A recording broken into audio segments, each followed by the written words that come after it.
오늘 함께 읽을 성경 말씀은 레위기 5장 1절에서 19절 말씀입니다. 레위기 5장 1절에서 19절 말씀입니다. 오늘은 17절과 18절 말씀을 읽어드리겠습니다. 만일 누구든지 여호와의 계명 중 하나를 부지 중에 범하여도 허물이라 벌을 당할 것이니 그는 내가 지정한 가치대로 양떼 중 흠없는 수량을 속건 제물로 제사장에게로 가져갈 것이요 제사장은 그가 부지 중에 범죄한 허물을 위하여 속죄한즉 그가 사함을 받으리라. 아멘. 오늘 함께 생각할 주제는 관계 회복, 속죄제와 속건제입니다. 5장은 우리가 묵상한 속죄제에 대해서 또 5장 14절부터는 속건제에 대해서 설명하고 있는데요. 이 부분은 7장까지 함께 교차하며 설명되고 있습니다. 둘의 차이점은 이렇습니다.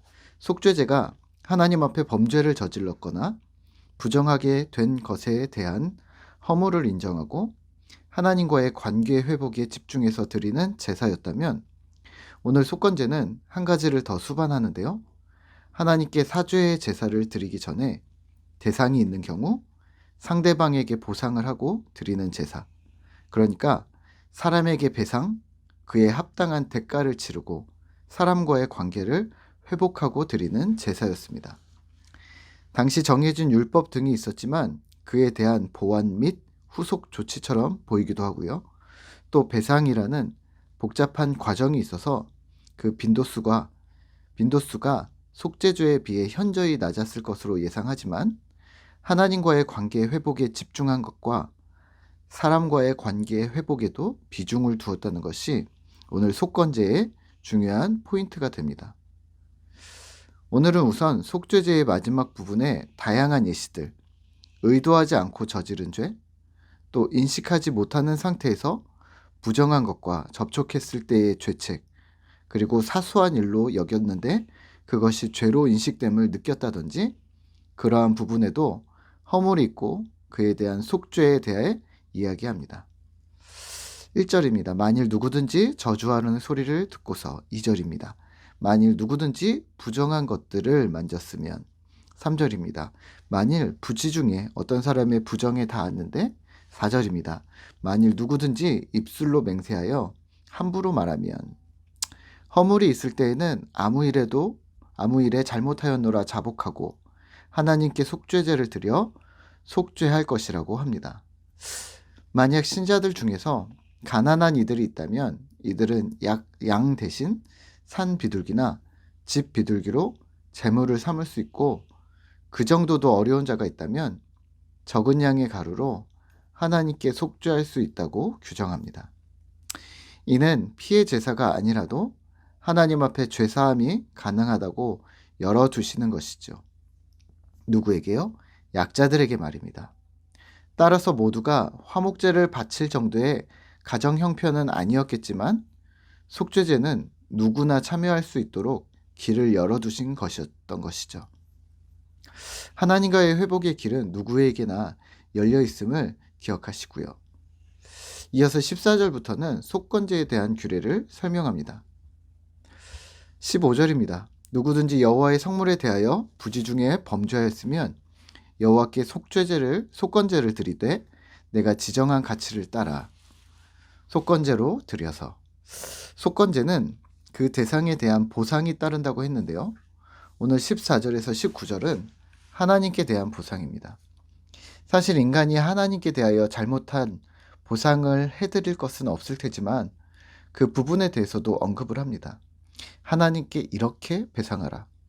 잘못을 인정하고 그에 합당한 대가를 지불하라는 것이죠.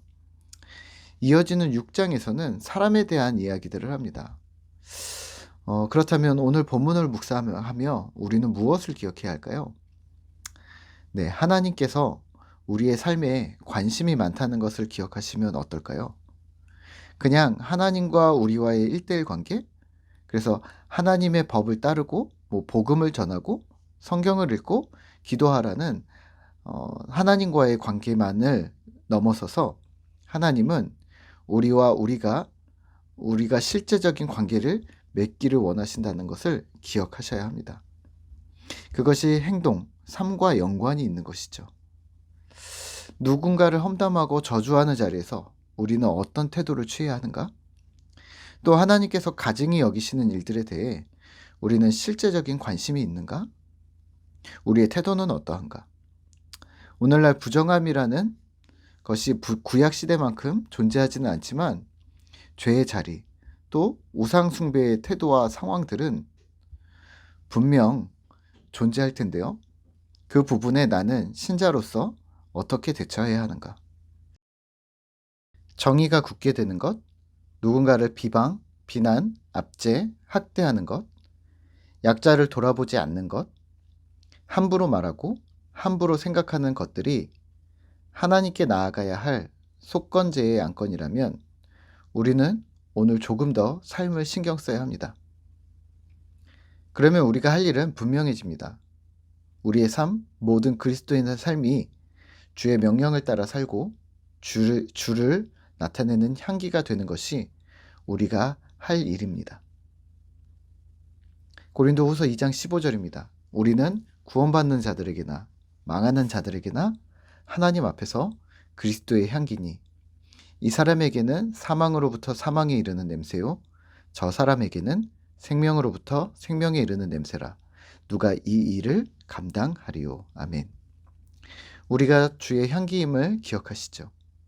사망에 이르는 냄새가 아니라 생명에 이르는 냄새, 주의 향기 말입니다. 오늘 하루도 이렇게 살아가면 어떨까요? 베드로전서 4장 11절입니다.